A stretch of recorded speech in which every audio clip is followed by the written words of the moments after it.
Um dos jogos mais importantes nessa quinta-feira é o confronto da Holanda contra o Canadá, muito mais por conta da seleção holandesa, mas a gente também pode tirar alguma informação do Canadá por conta da Copa América, né? Lembrando que nessa edição de Copa América estará presente alguns países da América do Norte. Então nós temos uma vitrine nesse jogo para poder observar as duas competições, lembrando que, se não me falha a memória, faltam 9 dias para início da Euro, né? Nesse momento que você está assistindo, ou vai faltar 9 ou vai faltar 8 dias, e faltam 14 dias para o início da Copa América. Então são duas seleções que estão relacionadas com essas competições e eu estou muito mais curioso, obviamente, para ver a seleção holandesa entrar em campo. Além disso, nós temos eliminatórias da Copa do Mundo da Ásia e também eliminatórias da Copa do Mundo da África. A eliminatórias da Ásia já está um pouco mais avançada do que a da África. E, para finalizar, temos a segunda rodada da Copa da Argentina, a continuação da segunda rodada da Copa da Argentina. O River Plate já foi eliminado.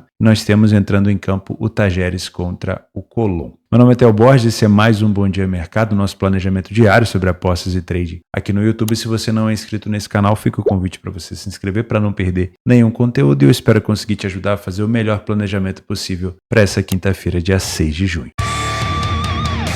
Começamos o nosso planejamento às 15h45 no jogo da Holanda com o Canadá. Como eu falei na introdução, uma equipe que vai disputar a Euro e uma equipe que vai disputar a Copa América. Se não me falha a memória, a Holanda está no grupo da França, Áustria e Polônia na Euro. É o grupo D. E é um grupo muito difícil. A Áustria fez uma excelente eliminatória da Euro. A França é uma seleção cotada também como possível campeã. E a Polônia, talvez nesse momento, seja coadjuvante, né? A Polônia pegou um grupo aqui terrível para pensar em classificação. Na questão de Copa América, a gente pode dar uma olhada em relação ao grupo do Canadá. O Canadá ficou no grupo A, com Chile, Peru e Argentina. Também não é um grupo acessível, né? O Chile não é uma seleção, obviamente, de se descartar. A seleção peruana pode complicar um pouco a vida da seleção canadense. E a Argentina, a atual campeã da Copa do Mundo, uma das melhores seleções, obviamente, no cenário internacional. Então, o Canadá também pegou um grupo bem difícil. Falando em amistoso, eu vou ignorar esse amistoso de Gibraltar com o País de Gales por dois motivos. Primeiro, pela cotação. O País de Gales está com uma cotação de 1,03. Para mim é algo impraticável da gente encontrar valor para apostar aqui. E segundo, porque o País de Gales não está na Euro e Gibraltar também não. Então é um jogo completamente aleatório que a gente não tem nada que inventar a moda de ficar caçando pelo em ovo, né? Então voltando aqui para o lado da Holanda, o meu maior interesse, como a Copa América começa depois, é observar primeiro a Holanda. Mas eu já posso tomar algumas anotações em relação à seleção canadense que está no grupo da Argentina. Obviamente a gente vai querer trabalhar os jogos da Argentina e é interessante saber o que o Canadá pode apresentar de dificuldade para a seleção argentina. Agora vamos falar da Holanda, que enfrenta também duas pedreiras, a Áustria e a França. Dando mais ênfase aqui pelo PDF de apoio na Holanda, né? Puxei os dados da última grande competição que o Canadá enfrentou, que foi a Nations, e foram poucos jogos nesse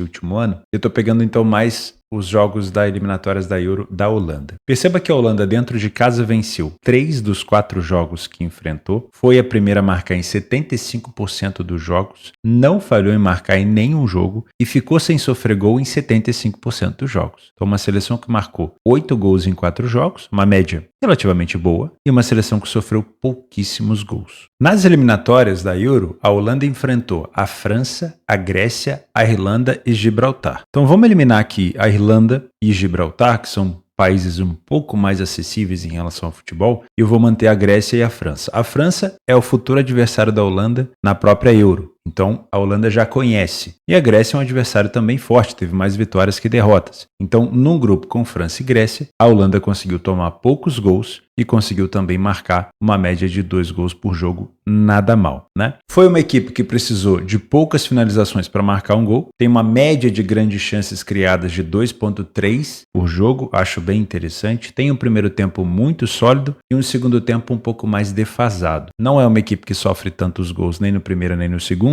mas não é tão agressiva no segundo como foi no primeiro tempo. Foram poucos jogos, mas já demonstrou uma força de bola aérea. A gente vai ter que falar sobre isso, porque a seleção holandesa é sim muito forte nesse fundamento. Teve over 2,5 em 75% dos seus jogos e marcou a maioria dos gols no final do primeiro e e no final do segundo tempo. É uma seleção com bem mais iniciativa na primeira etapa, dá para ver que é uma equipe que termina com mais escanteios no primeiro tempo em 100% dos seus jogos que fez nas eliminatórias, mas no segundo tempo dá uma relaxada, talvez, principalmente por estar na frente do placar. Não é uma seleção tão faltosa e os principais jogadores a gente já conhece, né? O Virgil van Dijk, o Xavi Simons do Leipzig, o Weghorst, que hoje, se não me engano, está no Hoffenheim, é um dos artilheiros da equipe. Tem o Dumfries, da Inter de Milão. O Nathan Ake, do Manchester City, né? Talvez um dos principais cabeceadores junto com o Van Dijk dessa equipe. Aí você tem o Cody Gakpo, do Liverpool. Tem o De Roon, da Atalanta. Enfim, são vários bons jogadores que a seleção holandesa tem disponível. Eu vou focar um pouco mais na Holanda do que na seleção canadense, porque a seleção canadense teve poucos jogos disputados recentes, né? Mas a gente pode citar os principais jogadores da seleção canadense com o Jonathan David, aqui o bom atacante do Lille. Tem o Salih Larin, do Mallorca, atacante também. Temos na meia o Eustáquio, do Porto, também conhecido, né? E nós temos o Afonso Davies, talvez o principal nome dessa equipe em relação a valor de mercado, em relação ao que o Davies pode produzir na parte ofensiva em relação à velocidade, né? Acho que são os principais nomes dessa equipe aqui do Canadá. Se você é um trader, bom, a gente já tem mais ou menos o nosso script para esse tipo de cotação, principalmente pela Holanda já ter enfrentado a França, é uma equipe muito forte. Na minha opinião, não chega a ser favorita para a Euro, mas é uma das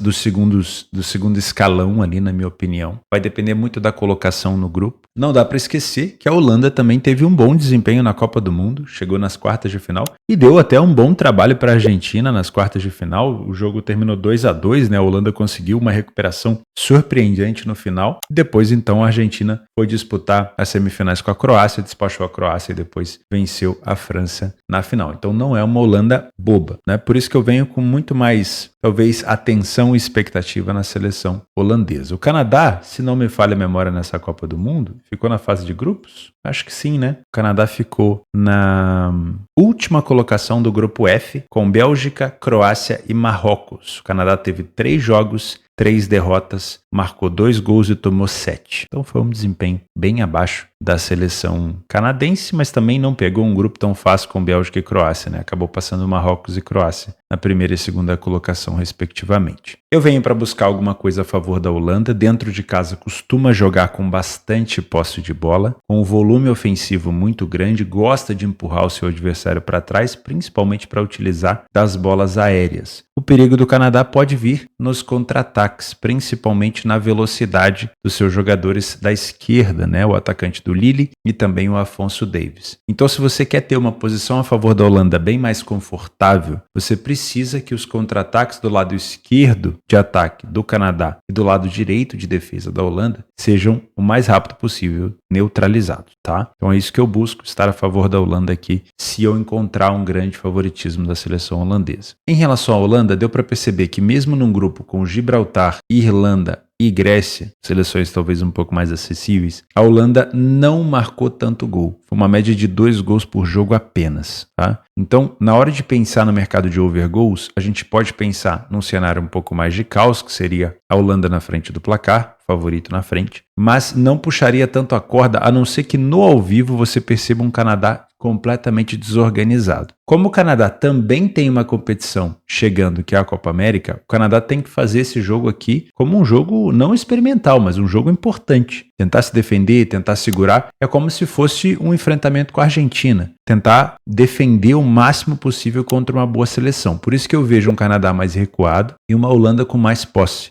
E é por isso que eu abro a possibilidade de trabalhar a favor da Holanda no trade. Porém, Canadá atrás do placar, aí você já tem todo aquele planejamento de se defender indo para o ralo, e aí eu preciso entender qual é o comportamento da seleção canadense. Se for um comportamento de exposição, vale a pena ficar de olho no 2,5 gols. Principalmente se esse primeiro gol da Holanda sair cedo. Se for um comportamento ainda de retração, de defesa, ou seja, tomamos um gol, mas vamos de novo focar aqui na defesa para melhorar cada vez mais essa questão de espaços para o favorito, né? Diminuir cada vez mais os espaços oferecidos para o favorito. Aí sim, aí eu não trabalharia a favor de gols. Porque vai continuar o mesmo cenário de uma Holanda propondo o jogo contra um Canadá defensivo. Aí eu não trabalharei mercado de gols. Então verifica qual vai ser o comportamento do Canadá se ele estiver atrás do placar ou caso ele esteja atrás do placar para tomar sua decisão em gols. Se for um Canadá defensivo, eu tô fora do mercado de gols por aqui. Não duvido de uma vitória da Holanda por mais um gol de diferença, mas para isso depende da fome da seleção holandesa. Assim como aconteceu com a Inglaterra em relação à Bósnia. A Bósnia se defendeu muito bem, tomou o primeiro gol no segundo tempo e logo em seguida foi tomando outros. Então, esse gol da Holanda pode sair mais tardio se o Canadá fizer uma boa partida defensiva, mas se por acaso ele sair cedo, a Holanda pode ter um pouco mais de vontade de contra-atacar e você pode talvez explorar um handicap asiático aqui de menos 1,25, por exemplo, da Holanda. Seria uma vitória de 2 gols de diferença da seleção holandesa. Se você quiser buscar somente o mercado de resultados, com essa cotação eu não te indico, mas se você quiser esperar uma valorização dessa odd, caso o Canadá consiga se defender muito bem, assim como aconteceu com a Inglaterra e Bósnia, você pode esperar e tentar buscar uma vitória com uma odd mais alta na segunda etapa. Vale ficar de olho nos jogadores de bola aérea da Holanda, porque se o Canadá vier de fato para se defender, vai ser uma grande arma aqui da seleção holandesa. Então finalizações do Ake, do Van Dijk de cabeça são importantes. Xavi Simons também gosta de finalizar de fora da área. Gakpo também pode finalizar de fora da área. E óbvio, a gente não pode esquecer do Depay na frente, se ele estiver disponível para jogar. Provavelmente vai ser o Depay e o Malen, né? O Malen também é um jogador que pode ganhar a titularidade ou pode ficar na titularidade junto com o Depay. São jogadores que também finalizam bastante no gol. O Malen talvez um jogador mais de drible, o Depay gosta bastante de finalizar de fora, tá?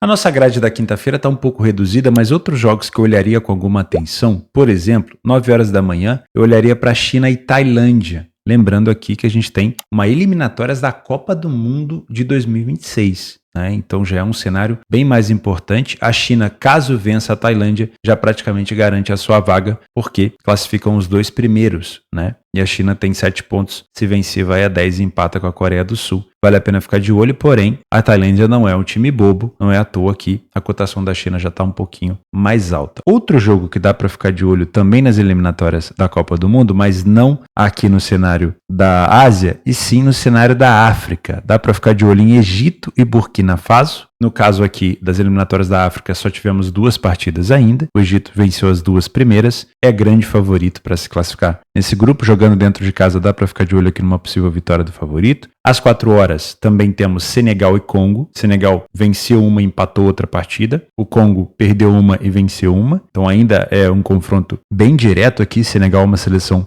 muito forte. E também tem a Argélia com Guiné. A Argélia foi uma das maiores decepções para mim na Copa das Nações Africanas. Esperava muito mais a seleção da Argélia, mas já começou muito bem nas eliminatórias da Copa, com 2 vitórias em 2 jogos. Pega a Guiné, que não é uma seleção assim tão ruim, mas a Argélia, na minha opinião, é bem mais favorita. Outro jogo que a gente pode ficar de olho é o jogo da segunda rodada da Copa da Argentina. Jogo único, hein? Cuidado, porque o River Plate já foi eliminado, se eu não me engano, pelo Temperley nos pênaltis. Então, Tajeres e Colón. Eu tenho algumas informações desse jogo aqui, ó, utilizando os cenários de competições argentinas. O Tajeres, como mandante, foi o primeiro a marcar em 50% dos jogos, porém o Colón também tem uma iniciativa bem alta. Porém, os resultados recentes do Tajeres são interessantes, né? A gente pegar dentro de casa, o Tajeres não perde há 7 partidas como mandante. O Colón vem de 2 derrotas como visitante e venceu apenas 3 nos últimos 8 jogos. O Tajeres tem um ataque mais efetivo, uma defesa levemente mais sólida, né? Geralmente no campeonato argentino as defesas são sólidas mesmo, os times finalizam muito de fora da área, utilizam muito a bola aérea e também tomam poucos gols, na maioria das vezes. É um campeonato bem mais under, principalmente em jogo de Copa, né?